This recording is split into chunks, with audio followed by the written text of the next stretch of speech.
Bună ziua la toți apicultorii, astăzi fiind în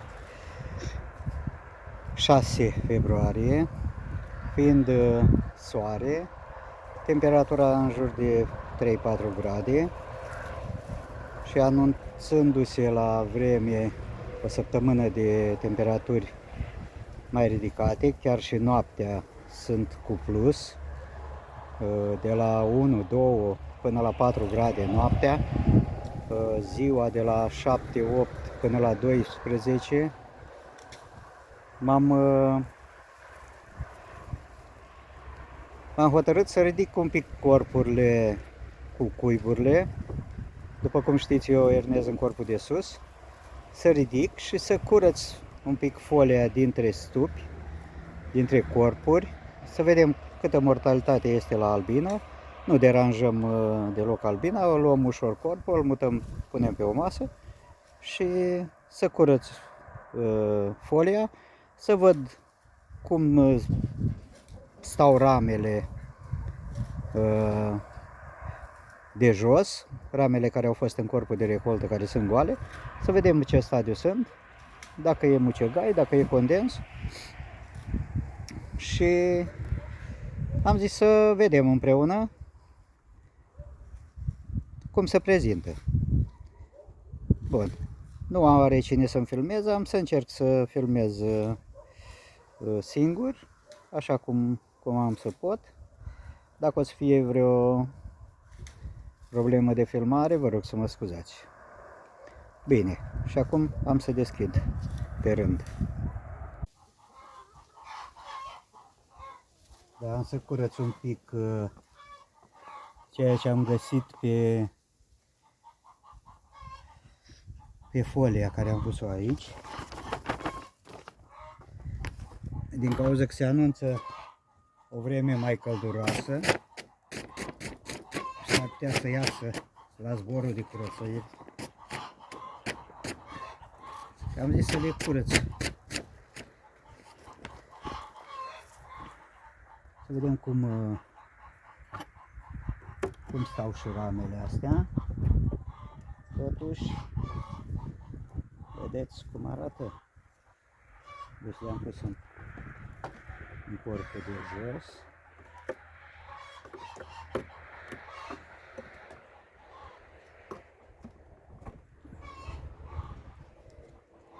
Uitați cum arată ramele.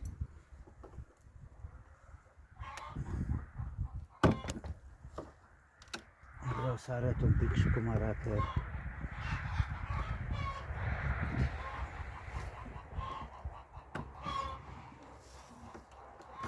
așa de înțepenită. Vedeți?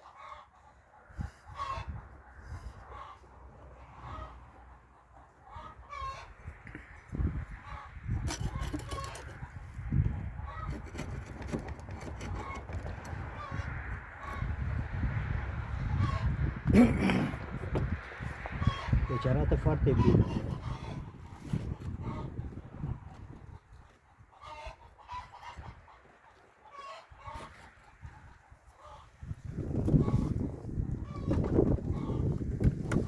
Să le iau așa de toate la rând.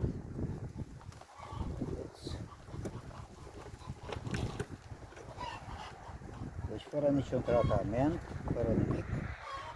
Arată foarte bine ramele.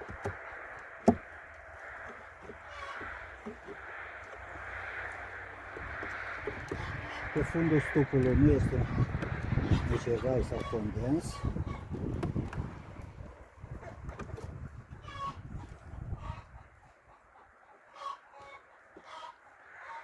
Deci nu știu dacă se vede pe fundul stupului.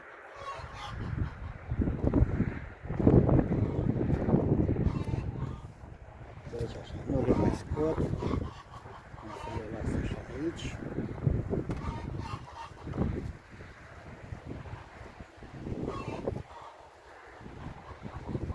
Să pun folia înapoi. Deci punem folia aici înapoi, așa, cum a fost.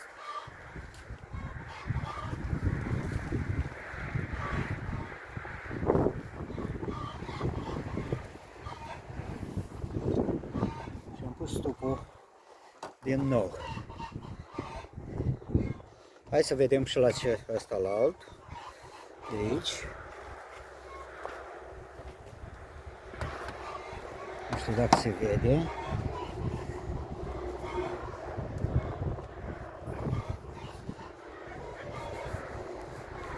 De asta n-am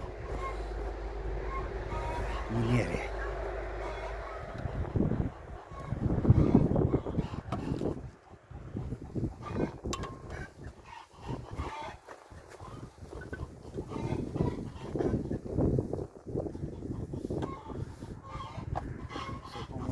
Ca să pot să-l iau.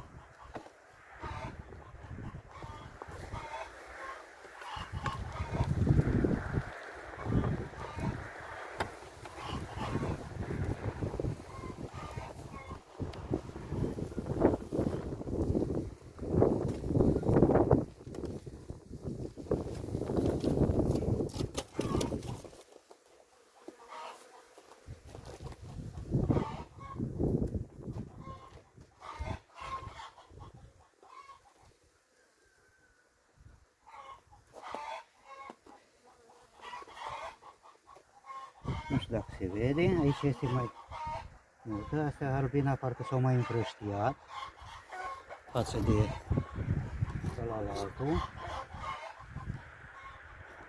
Să le încearcă să scoată. Deci asta e ce este.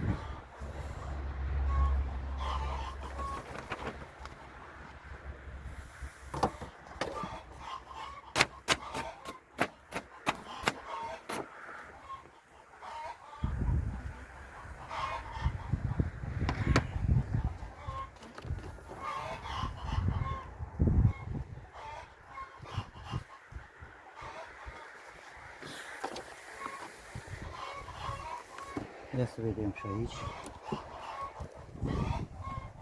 Deci arată destul de bine, jos e curat, nici nu are rost să mai complic. Ia să pun înapoi.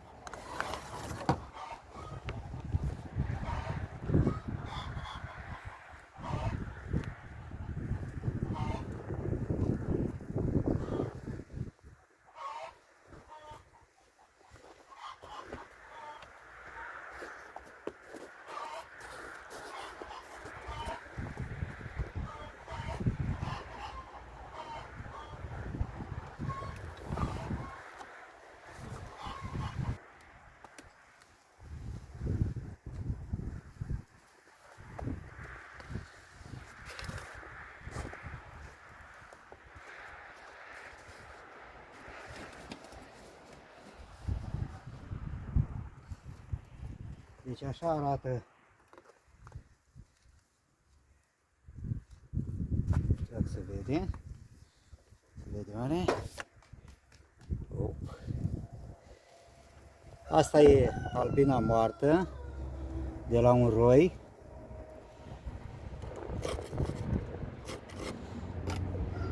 Și acum să ne uităm un pic și la ramele de jos.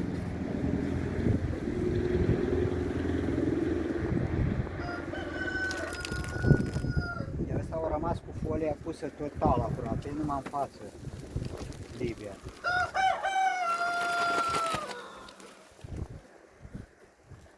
Deci astea sunt ramele de jos, așa arată. Deci nu s-a întâmplat absolut nimic. Asta îl voi lăsa așa cu folia total. Să vedem ce o să se întâmple.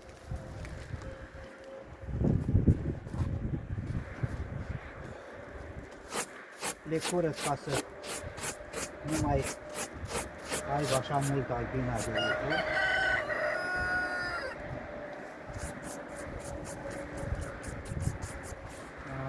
Și deocamdată nu le pun nici turcă, nici nimic, până nu iasă războaiele curățite, cum am zis.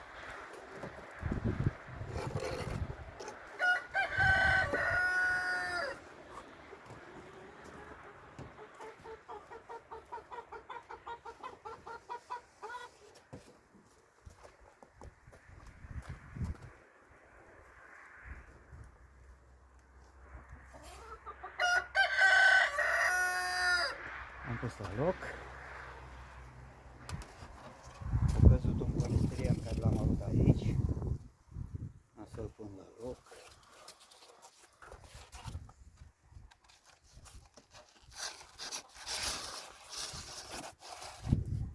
Așa. Aici albina arată în felul următor. Dacă se vede, e un roi de anul trecut.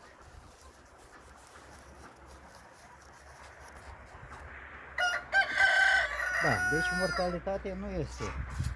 Am zis că poate este mai multă albină moartă, dar văd că nu. Așa, ia să punem și la asta, la alt, tot un roi este. Sper să se vadă.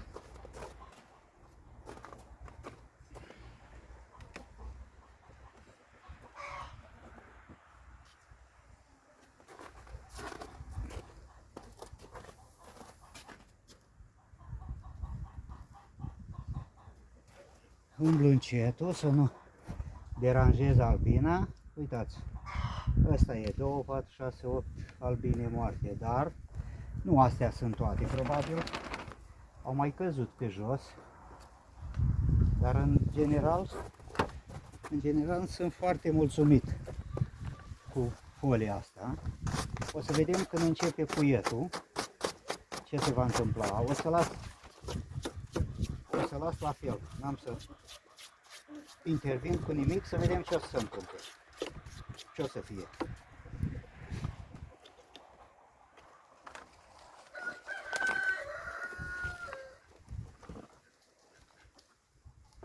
Da, ia să vedem, în margine arată foarte bine și stuful, deci nu e, mai e câte o albină moartă pe aici, probabil unde a mai ieșit și a rămas pe aici.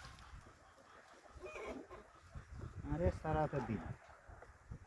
Da, sunt mulțumit de ceea ce e aici.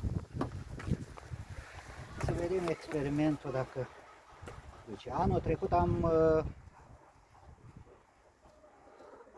am ernat fără bucata asta de folie. Și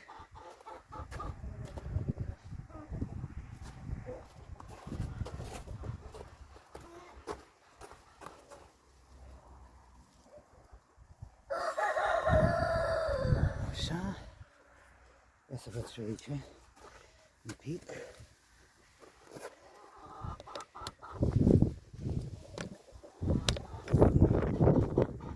Așa, ia să vedem ce este. Și aici am mai arătat acum vreo 2-3 săptămâni, dar încă nu, gemul era la capăt. Acum am văzut că gemul vine înspre spate. Așa arată. Are 2-4 rame. O lăsăm aici, liniștit. Deși n-am deranjat-o cu nimic, dacă am ridicat și am curățat acolo. În momentul când ea iese la zborul de curățire, să nu mai curețe, să muncească să curețe, să scoată albinele și căpăceala aia afară. Da, am să mai arăt la 1, 2.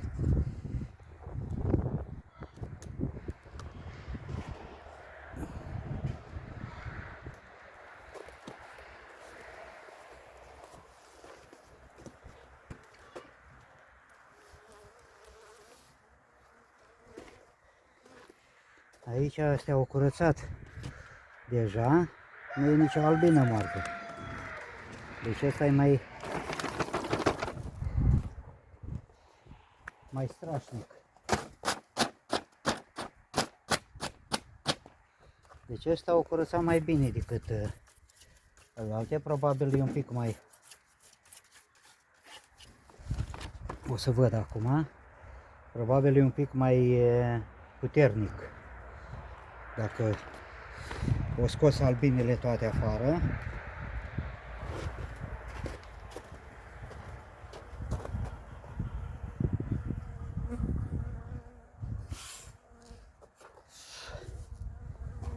aici dacă se vede ceva.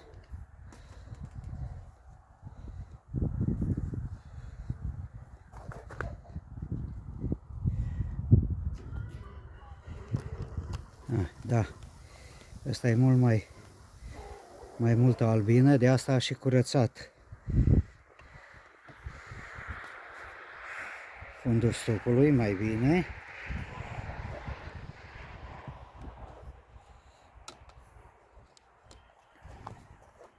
Da, în general arată bine. Ia să mai văd și ăsta aici. Și apoi după aia nu vă mai plictisesc.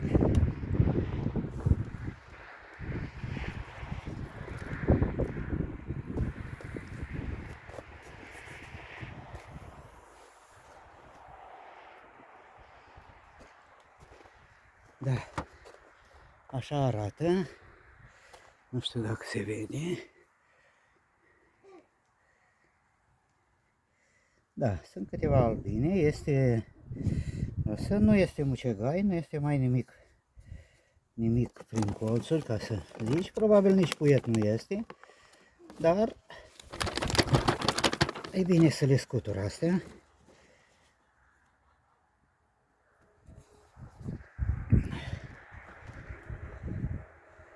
Așa, ca să totuși să fie mai curate.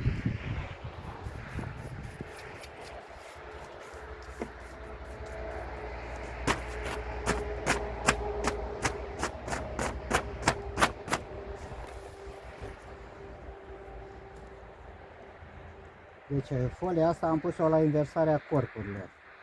Când am inversat corpurile, catul cu corpul de cuib,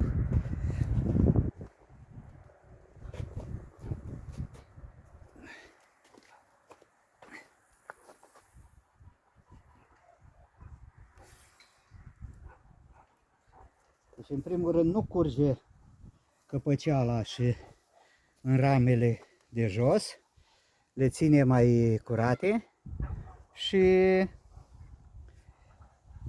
poți să curăți ușor. În momentul când vrei, iei corpul, albina ați văzut că nu se deranjează și atunci, ia să vedem ce e și aici. Poate spune că nu este albină.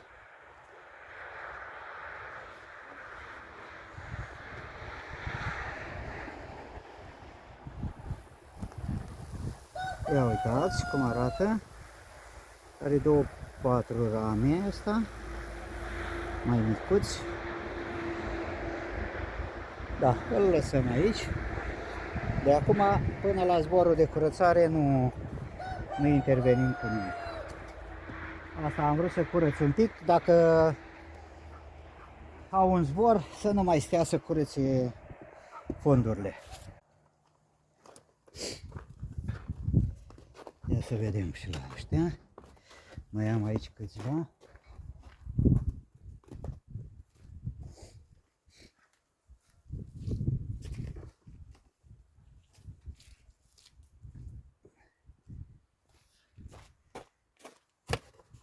Am adus o masă, să pun pe o masă.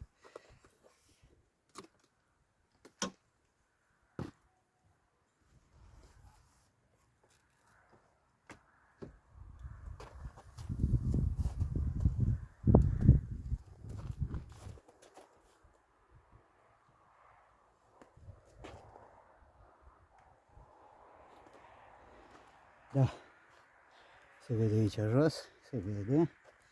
Am să curăț toate forile astea.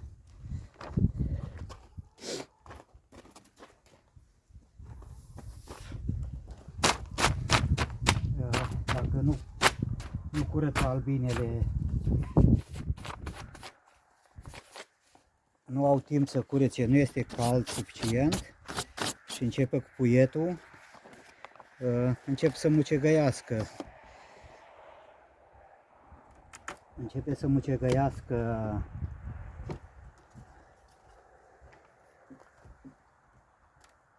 căpăceala asta. Atunci Aici o ramă în margine care s-a umplut de căpăceală și am zis să o scutur și pe asta.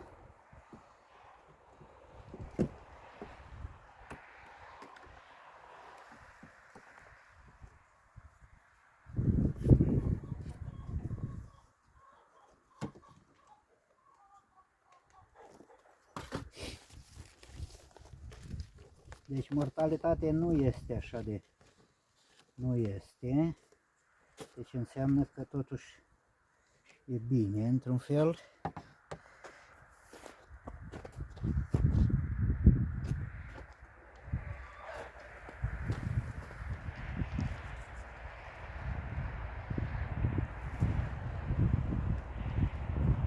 Așa. Măi, tu unde ai vrut să te duci, măi? Hai, nu încoace. Nu încoace.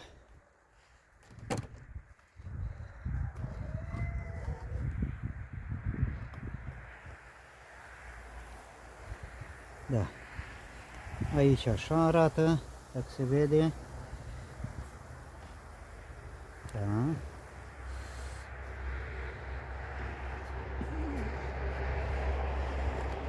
Nu sunt prea populați, 5-6 rame. Ia să mergem și la ăsta, la alt. Totuși să vedem. Așa, aproape pe toți să-i curățăm.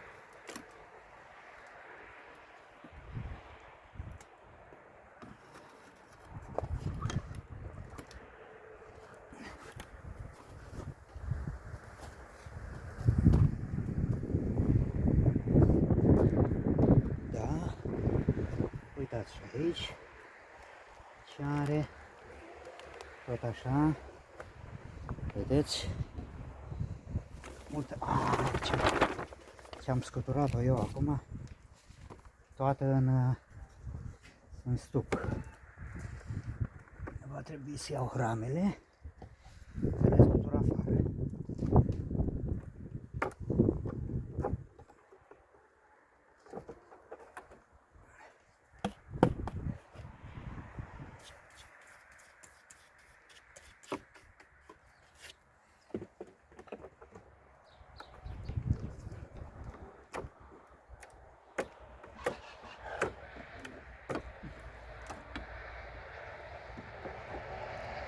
Am să fac în diferite stadii, am să le fac când pun turta, am să fac când o să înceapă puietul, să vedem dacă mucegăiesc sau se întâmplă ceva cu ramele astea și să vedem dacă e bine sau nu. Aici mai sunt niște albine moarte, cum au rămas, de toamnă.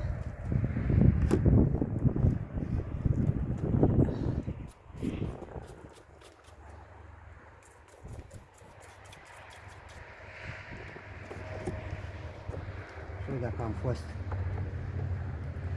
neîndemânate, că am scuturat folia aici.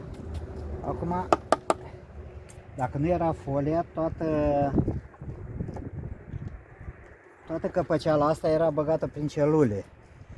Anul trecut am pățit așa. Și am zis să pun totuși folia asta, că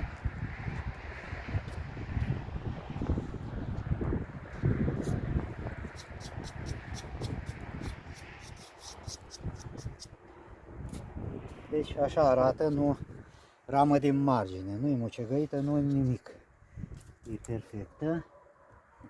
Nici pe fund nu prea este multă doar ciocurs acum. Da.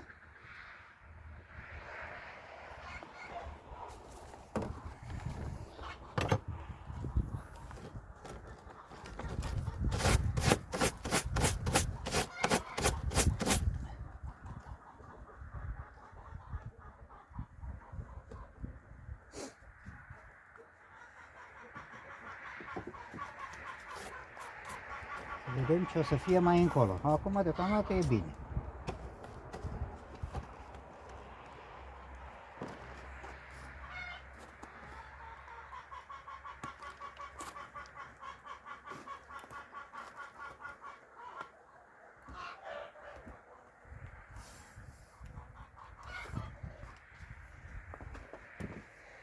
Ia să vedem ce este și aici.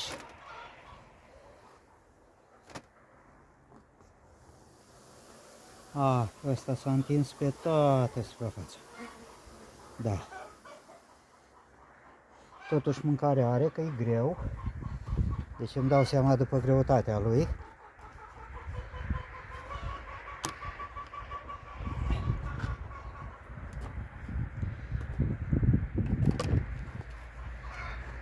Da, astea sunt. Am să vă țin la curent și pe dumneavoastră cu ceea ce este aici. Modul cum se prezintă. Doamne ajută!